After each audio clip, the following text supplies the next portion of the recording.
rất là xốp luôn.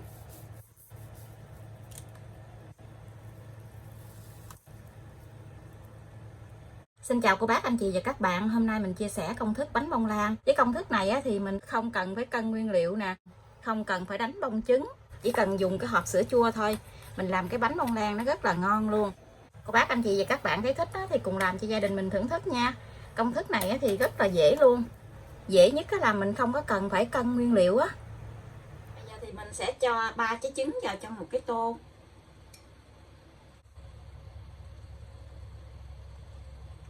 Trứng này là mỗi một trứng là 57g. Đây là sữa chua, mỗi một hộp là 70g. Mình cho một hộp rưỡi nha.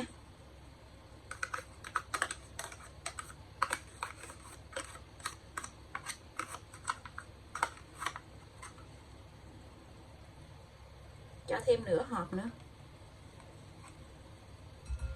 Mình dùng hộp sữa chua này luôn. Mình dùng là một hộp dầu ăn. Cô bác anh chị mình chọn cái loại dầu mà không có mùi á.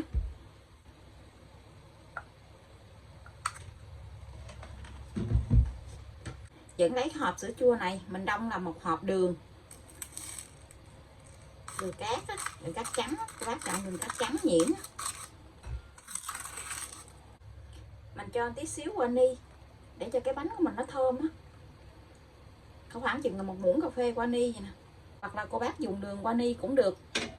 Mình quậy cho tan cái trứng với lại hỗn hợp này lại, cho đường nó tan luôn.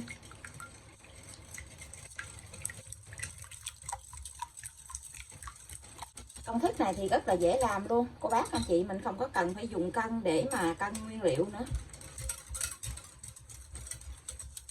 Mình đánh ra cho nó tan trứng với lại đường là được nha. Thì là được rồi nè. Tan trứng là được. Phần nguyên liệu này thì mình sẽ để bên dưới video trong phần mô tả để cho cô bác anh chị dễ chuẩn bị nha. Cô bác mình bấm vô trong đó xem rồi mình chụp màn hình lại á, là mình chuẩn bị nguyên liệu là được. Bây giờ thì mình sẽ đi lường bột. Bột hôm nay thì mình dùng loại bột này, bột mì số 8. Cô bác mình đi mua bột á, thì mình coi ở bên phía sau của cái bọc bột á, có cái hàm lượng protein của bột á, ở bên phía sau này nó có ghi rõ hết trơn nè. Làm bánh bông lan á, thì cô bác anh chị mình chọn loại bột mì nào mà có hàm lượng protein thấp á, thì cái bánh của mình nó nhẹ, nó bông xốp. Mình sẽ đi lường bột nha. Mình cũng vẫn dùng là cái hộp sữa chua này. Mình sẽ dùng là 3 hộp bột.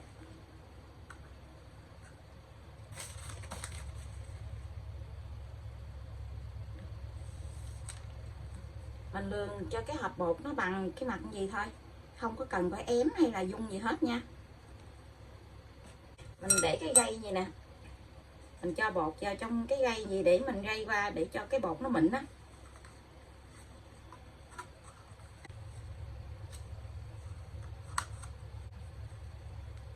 Ba hộp bột mì. Mình dùng cái muỗng ăn cơm này, mình đong nó là một muỗng bột baking powder. Với một cái muỗng lưng gì là khoảng 6g á. Mình dùng cái muỗng ăn cơm gì đó mình đong. Đong một muỗng lưng gì. Mình cho vô trong bột này luôn. Bột baking powder thì mình mua loại bột này nè. Mình dùng một muỗng vậy thôi. Muỗng cà phê thì cô bác dùng 2 muỗng. Còn lấy cái muỗng ăn cơm thì mình dùng một muỗng. Mình đong cho nó vừa lưng bằng cái mặt muỗng vậy nè. Bây giờ thì mình sẽ gây bột ra. Gây cho cái bột này nó mịn á. Chứ mình đổ trực tiếp vô là cái bột mình nó bị lợn cợn nè. Nó có đóng cục cái bột nè. Mình trộn lên nó không đều là cái bánh của mình khi mà nướng lên là toàn là bột không luôn á. Rồi cô bác anh chị mình phải dùng cái gây như vậy nè. Mình gây cái bột ra. Thấy không? Ở trong này nó có lợn cợn vậy nè. Rồi mình trộn tất cả cái bột này lại. Trộn cho nó hết cái bột khô là được nha. Vẫn dùng cái phới này là mình trộn.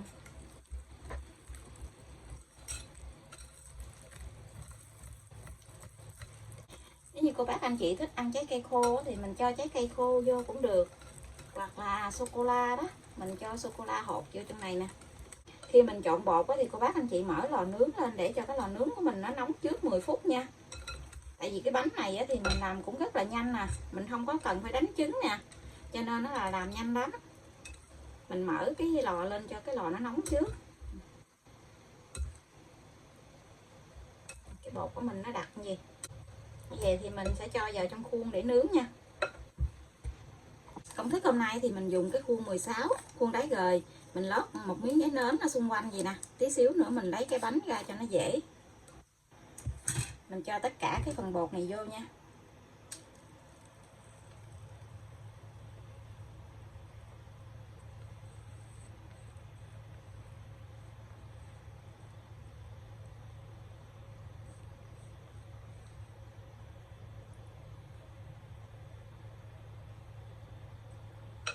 Bây giờ thì mình sẽ cho vào trong lò để nướng luôn nha. Lò nướng thì mình đã mở lên cho nó nóng trước 10 phút.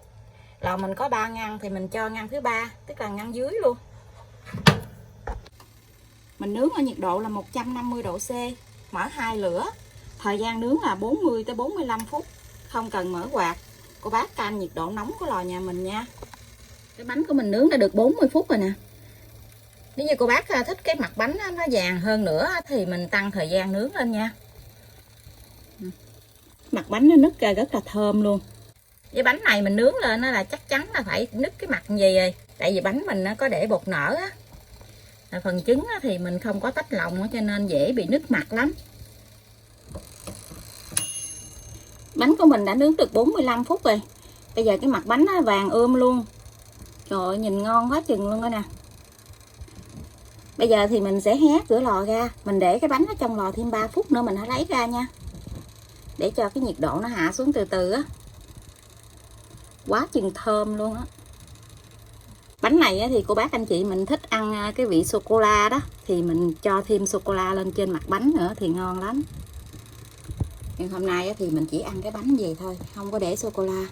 Bánh này thì làm rất là nhanh luôn, nguyên liệu thì cũng rất là dễ nữa. Bánh nó vàng ươm nè, mê chưa? Ôi ôi cái bánh thơm ơi là thơm vậy đó. Bánh này thì mình không có sợ bánh bị xẹp xuống đâu, vì mình có để thêm bột baking powder cho nên nó là cái bánh của mình nó giữ thơm lắm. Giờ thì mình sẽ lấy cái bánh ra luôn nha, để tránh cho cái bánh của mình nó đổ mồ hôi á. Mình cho cái bánh lên trên cái ly vậy nè, để mình lấy cái khuôn ra cho nó dễ chút. Để cái khuôn lên trên cái ly nó nhỏ hơn cái khuôn á. Mình lấy cái khuôn mình đè nó xuống vậy, cái khuôn nó rớt ra. Mình để miếng giấy nến nó tự động nó rớt luôn.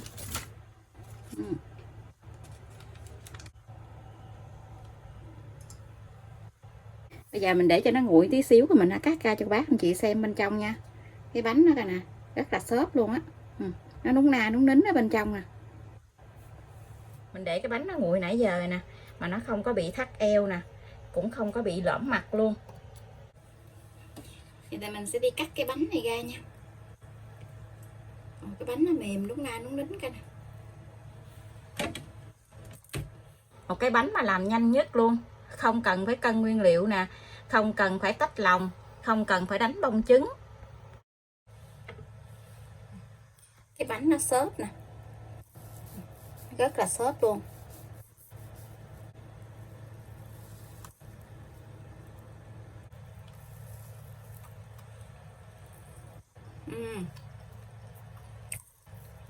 Nó rất là ngon luôn á. Mình ăn á, mình cảm giác nó tan trong miệng á. Rất là ngon luôn. Bây giờ thì mình xin chào tạm biệt. Hẹn cô bác anh chị và các bạn lại video tiếp theo. Cảm ơn cô bác anh chị và các bạn đã xem video của mình. Xin chào và hẹn gặp lại.